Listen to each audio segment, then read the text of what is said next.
پوری دنیا میں پورے گلوب پر دین حق اسی طرح غالب آئے گا جیسے کہ حضور کی جد و جہد کے نتیجے میں جزیرہ نما عرب میں غالب آیا تھا۔ قرآن میں سغرا کبرا کیا ہے؟ 3 دفعہ کہا کہ ہم نے بھیجا ہے محمد کو صلی اللہ علیہ وسلم دین کو غالب کرنے کے لیے، وہ آیت نے بار بار کوٹ کی۔ 5 دفعہ کہا ہے کہ ہم نے بھیجا ہے محمد کو پورے عالم انسانیت کے لیے۔ سب سے اہم آیت ہے سورہ سبا کی نمبر 28 آیت، وما ارسلناک الا کافۃ للناس بشیرا ونذیرا، اے محمد ہم نے آپ کو نہیں بھیجا مگر پوری نوع انسانی کے لیے بشیر اور نذیر بنا کر۔ اب اس سغرا کبرا کو جوڑیے، جب تک پوری دنیا پر دین حق اسی طرح غالب نہ ہو جیسے کہ حضور نے عرب میں کر دیا تھا، حضور کا مقصد بعثت ہنوز شرمندہ تکمیل ہے، اور یہ ممکن نہیں ہے کہ دنیا ختم ہو جائے اور حضور کا مقصد بعثت جو ہے پورا نہ ہو۔ احادیث کے اندر وہ حدیث جو میں 2 دفعہ آپ کے سامنے لا چکا ہوں، پہلا دور نبوت، دوسرا خلافت علی منہاج النبوہ، تیسرا ملکن عاضا، چوتھا فرمایا ثم تکون ملکن جبریا، پھر ملوکیت ہوگی مجبوری والی، غلامی والی۔ اب میں نہیں کہہ سکتا کہ اس وقت صحابہ نے اس کا کیا مطلب سمجھا ہوگا، یہ 2 ملوکیتیں علیحدہ علیحدہ حضور نے گنوا دی۔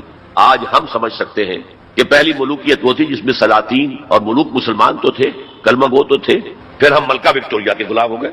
یہ ملکن جبریا، یہ پورے عالم اسلام کو جو رون ڈالا تھا کولونیل پاورز آف یورپ نے، یہ اس کی طرف اشارہ ہے۔ یہ فرمایا یہ دور بھی رہے گا جب تک اللہ چاہے گا، پھر اللہ اسے بھی اٹھا لے گا۔ And the good news is ثم تکون خلافت علی منہاج النبوہ، پھر دوبارہ دنیا میں خلافت علی منہاج النبوہ کا نظام قائم ہوگا۔ یہ ہے وہ دور جو آنے والا ہے، مستقبل میں آئے گا، لازماً آئے گا۔ 2 پتنگیں ہیں اڑ رہی ہیں، ان کا پیچ پڑنے والا ہے بہت زبردست۔ ایک ہے نیو ورلڈ آرڈر جو حقیقت میں جیو ورلڈ آرڈر ہے، ایک ہے جسٹ ورلڈ آرڈر آف اسلام، مقابلہ انہی میں ہونا ہے، اور نتیجے میں بالآخر اسلامی خلافت گلوبل کی طرف سے دنیا جا ہی رہی ہے۔ گلوبلائزیشن یہ ملکوں کے درمیان لکیریں تو تقریباً بے ایمانی ہو جائے گی، ملٹی نیشنلز کی حکومت ہوگی اصل میں، تو باقی حکومتیں جو ہے تو انتظامی قسم کے وہ ایک ریجنز ہوں گے، جیسے کہ پہلی جنگ عظیم سے پہلے پوری امت مسلمہ ایک وحدت تھی۔ ہاں حکومت یہاں مغلوں کی ہے، وہاں صفویوں کی ہے، لیکن کہیں کسی پاسپورٹ کی ضرورت نہیں، کہیں کسی ویزا کی ضرورت نہیں۔ کوئی مغرب سے چل کر آتا ہے ابن بطوطہ اور پہنچ جاتا ہے ہندوستان تک، اور یہاں آ کر وزیر بن جاتا ہے۔ He is not the son of this soil۔ امت کی وحدت برقرار تھی، یہ امت کی وحدت ختم ہوئی ہے فرسٹ ورلڈ وار کے بعد۔ المصر للمصریین، الشام للشامیین، العراق للعراقیین، یہ نعرے لگے ہیں امت کی وحدت کو پارا پارا کرنے کے لیے مغرب کے زیر اثر۔ یہ سب سے بڑی سازش تھی امت کی وحدت کو ختم کرنے کے لیے۔ بہرحال ایک تو یہ جس کی کے بارے میں حضور نے خبر دی کہ دوبارہ آئے گا خلافت علی منہاج النبوہ کا نظام، اور 2 حدیثیں آپ کو سنا دینا چاہتا ہوں جس میں حضور نے خبر دی ہے کہ اب جب یہ آئے گا تو گلوبل ہو۔ ایک حدیث ہے حضور صلی اللہ علیہ وسلم کے ایک غلام جنہیں آپ نے آزاد کر دیا تھا، حضرت ثوبان رضی اللہ تعالی ان کی روایت ہے۔ عن ثوبان رضی اللہ تعالی عنہ قال قال رسول اللہ صلی اللہ علیہ وسلم ان اللہ زوالی الارض، اللہ نے میرے لیے پوری زمین کو لپیٹ لیا یا سکیڑ دیا، پوری زمین۔ فرائے تو مشارقہا و مغاربہا، میں نے سارے مشرق دیکھ لیے، سارے مغرب دیکھ لیے۔ وَإِنَّ أُمَّتِي سَيَبْلُغُ مُلْكُهَا مَا زُوِيَ لِي مِنْهَا، اور میری امت کی حکومت ان تمام علاقوں پر قائم ہو کر رہے گی جو مجھے زمین کو سکیڑ کر یا لپیٹ کر دکھا دیے گئے۔ اور یہ روایت کسی دوسرے تیسرے درجے کی حدیث کے ذخیروں میں سے نہیں ہے، مسلم شریف کی روایت درجہ اول کی کتب۔ اور دوسری حدیث وہ مسند احمد ابن حنبل کی ہے، مقداد الاسود عن المقداد الاسود رضی اللہ عنہ قال قال رسول اللہ صلی اللہ علیہ وسلم لا يبقى على ظهر الارض بيت وبر ولا مدر الا ادخله الله كلمة الاسلام، اس روئے زمین پر نہ کوئی گھر رہے گا اینٹ گارے کا بنا ہوا، نہ کوئی خیمہ ہوگا جو کھانوں کا بنا ہوا جس میں اللہ اسلام کے کلمے کو داخل نہ کرے۔ بعز عزیز اور ذل ذلیل، یہ داخلہ 2 میں سے ایک طریقے پر ہوگا، یا عزت والے کے اعزاز کے ساتھ، یعنی وہ خود اسلام قبول کر لے گا تو اس کے گھر میں یا اس کے خیمے میں اسلام داخل ہوگا، اس کی بھی عزت ہوگی۔ وَلِلَّهِ الْعِزَّةُ وَلِرَسُولِهِ وَلِلْمُؤْمِنِينَ، عزت کا حقدار تو اللہ ہے، اس کے رسول اور اہل ایمان ہے۔ اور ذل ذلیل یا کسی کمزور کی پستی کی وجہ سے اگر اسلام قبول نہیں کریں گے تو یؤتوا الجزیۃ عن یدٍ وَهُمْ صاغرون، چھوٹے ہو کر رہنا پڑے گا، جزیہ دینا ہوگا۔ گویا کہ اسلام تو اس کے خیمے اور گھر میں بھی داخل ہو گیا، وہ خود محروم رہا۔ جب حضور نے یہ فرمایا تو حضرت مقداد پھر کہتے ہیں کہ میں نے کہا وَيَكُونَ الدِّينُ كُلُّهُ لِلَّهِ، تب ہوگی وہ بات جو سورہ انفال میں آئی ہے کہ دین کل کا کل اللہ کے لیے ہو جائے گا۔ تو یہ تو ہے مستقبل بعید جس کا سارا دار و مدار میرے بیان میں حالات کے حوالے سے نہیں ہے۔ حالات میں ہمیں اس کے کوئی آثار نظر نہیں آ رہے، حالات بہت مایوس کن ہیں، لیکن حضور کے لیے وہی خبریں ہیں، وہ صادق المصدوق، منطقی طور پر بھی میں ان کا قائل ہوں اور حضور کی احادیث کی روح سے بھی قائل ہوں۔ اس سے پہلے جو مستقبل قریب ہے اس میں ابھی مسلمانوں پر بہت سخت دن آئے، عذاب کا کوڑا اور شدید سے شدید تر ہو۔ اس کو یوں سمجھیے کہ وہ جو حدیث جس سے میں نے بات شروع کی تھی حزب النعل بالنعل، تو باقی سارے عذاب تو کاربن کاپی ثابت ہو گئے، ادھر ایشورینس، ادھر کروسیڈرز، ادھر نیبوکڈنیزر، ادھر تاتاریز، ادھر گریکس اینڈ رومنس، ادھر بقیہ ویسٹرن اینڈ سینٹرل یورپ، یہ تو ساتھ ساتھ نظر آ گیا۔ جو پچھلی صدی میں ہوا یہودیوں کے ساتھ. 6 million of them decimated, ختم کیے گئے ہٹلر کے ہاتھوں. اس کی کاربن کاپی بھی تو آنے والی ہے اور یہ آئے گی اربوں پر. آج اللہ کے دین کے سب سے بڑے مجرم ارب. کیوں؟ عام قاعدہ ہے جن کے رتبے ہیں سوا ان کی سوا مشکل ہے. حضور کی ازواج سے کہا گیا کہ نہیں اگر تم کوئی غلط حرکت کرو گی دوہری سزا ملے گی تمہیں. تمہارا رتبہ بہت اونچا ہے, تم نبی کے گھر میں آباد. عربوں کو اللہ نے فضیلت دی کہ محمد ان میں سے تھے, رسول عربی ہے صلی اللہ علیہ وسلم. یہ رتبہ بلند ملا جس کو مل گیا. ہر مدعی کے واسطے دارالحسن کہا. پھر سب سے بڑی فضیلت کیا ہے؟ ان کی اپنی مادری زبان میں قرآن موجود ہے, اللہ کا کلام. ان کو قرآن کے سمجھنے میں کوئی دقت تو نہیں ہے. یہاں میں تو آپ سے کہتا رہا ہوں عربی سیکھے عربی سیکھے عربی سیکھے تاکہ قرآن کو اس کی اپنی اصل زبان میں اپنی آنکھوں سے پڑھ سکے. وہاں تو ان کو تو ضرورت نہیں. پھر بھی ان کا اگر یہ حال رہا کہ جو ملک بھی کولونیل رول سے آزاد ہوا اس نے یا تو اپنا قبلہ کر لیا ماسکو کی طرف اور یا واشنگٹن کی طرف, تو ان سے بڑا مجرم اور کوئی نہیں. ایک حدیث میں آیا ہے ویل للعرب من شر اقترب, بہت ہلاکت اور بربادی ہوگی.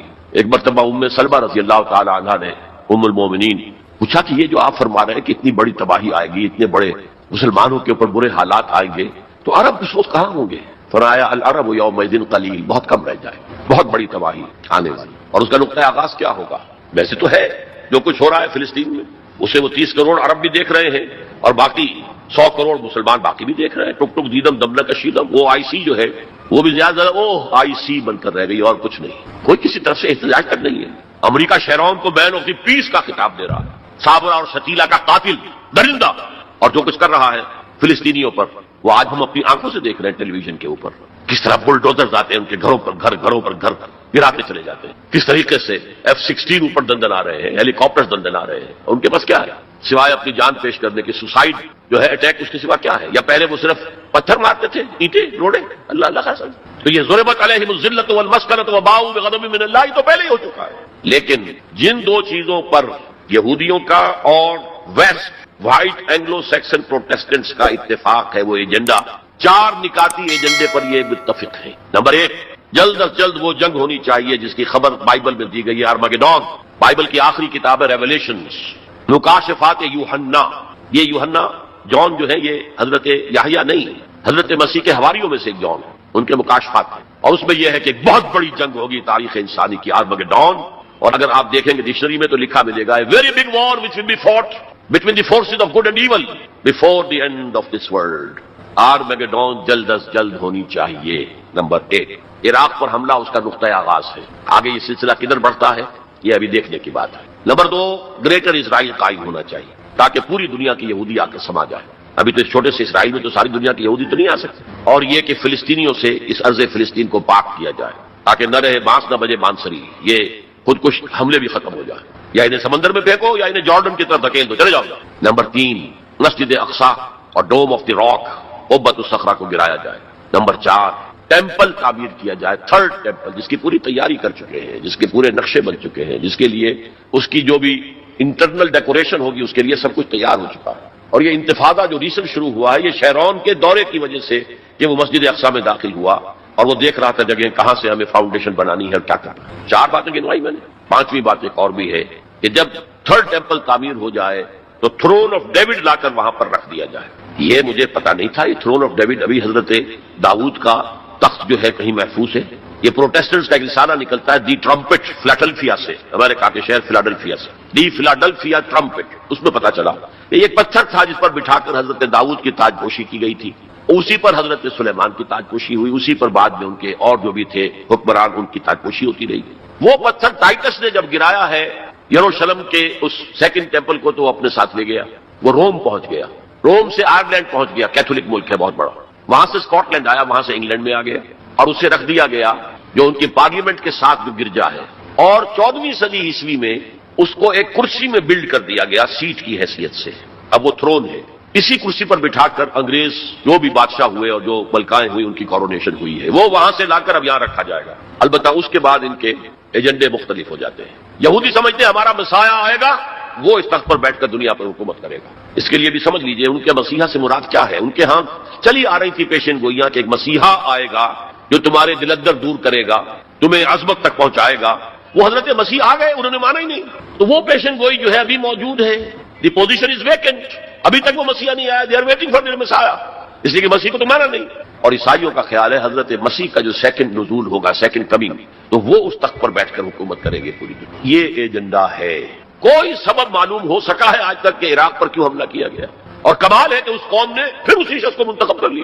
9/11 کس نے کیا، اس کی کوئی کبھی تحقیق ہوئی ہی نہیں، روک دیا گیا۔ جب شروع میں تحقیق شروع ہوئی تھی تو پہلے تو بیان آیا تھا بش کا کہ یہ لیک کیوں ہو رہی ہیں چیزیں اس سے، اور پھر سسٹم روک دیا گیا۔ یہ سارا جو معاملہ ہے، history is going towards that direction. لیکن بہرحال اس میں جو مسجد اقصی کی شہادت کے بعد اور قبۃ الصخرہ کے گرانے کے بعد جو خون کھولے گا عرب نوجوانوں کا، اس کا آپ اندازہ نہیں کر سکتے۔ عرب کے اندر جوش تو اب بھی ہے، نوجوانوں میں بہت ہے۔ وہ ایک ایسی بات ہوگی کہ جس پر خون جوش کھائے گا، اور اس سے پہلے تو